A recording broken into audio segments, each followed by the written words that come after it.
Entendu, mon brave. Demain, à la pointe du jour, je t'attends. De grand matin, le pâtre vint se mettre aux ordres de l'empereur, qui aussitôt le fit paraître devant lui.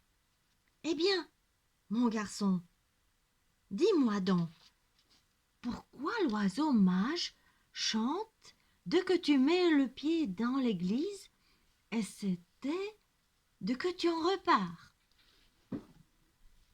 Tu le sauras, glorieux empereur, et bien d'autres choses encore. Mais il faut me laisser te conter toute mon histoire. J'ai un père, j'ai des frères.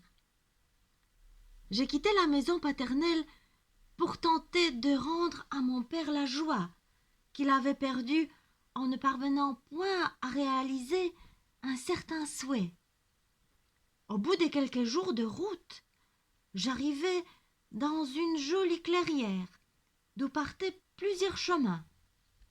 Décidant d'y passer la nuit, j'allumai un bon feu, sortis mes provisions, et j'allais commencer à manger quand, tout à coup, j'aperçus un vieux renard à côté de moi. Je ne sais d'où ni comment il était venu. Je n'avais rien vu. On aurait dit qu'il sortait de terre.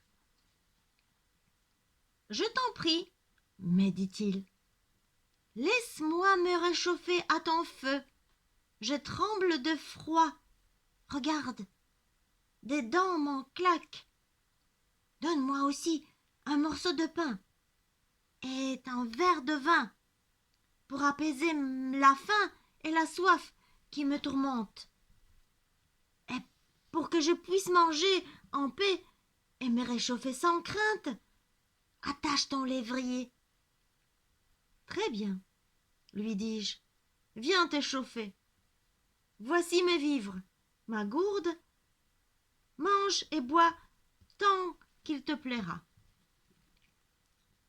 J'attachai mon lévrier et nous restâmes auprès du feu à causer, le renard et moi. Tout en parlant, je lui contai où j'allais et les priai même de me dire, si par hasard il le savait, comment je devais m'y prendre pour mener à bonne fin ce que de mon propre gré j'avais entrepris. Là-dessus, dit le renard, sois sans crainte aucune. Demain, à l'aube, nous partirons tous deux, et je vais bien être pendu si je ne t'ai fait réussir. Nous restâmes auprès du feu, nous nous régalâmes en amis, puis Renard me souhaita bonne nuit et s'évanouit comme un fantôme. Tout dépité de n'avoir même pas vu de quel côté il avait pris, je me creusai la cervelle à tâcher de comprendre comment il était venu et parti, lorsque je m'endormis. Quand le renard vint, au petit jour, il me trouva en contemplation devant certains rochers qui semblaient figurer 2 hommes, 2 chevaux et 2 lévriers. Mais dès qu'il arriva, nous nous préparâmes au départ. Le vieux renard fit 3 fois la culbute et j'ai eu devant moi un beau gaillard qui faisait plaisir à regarder.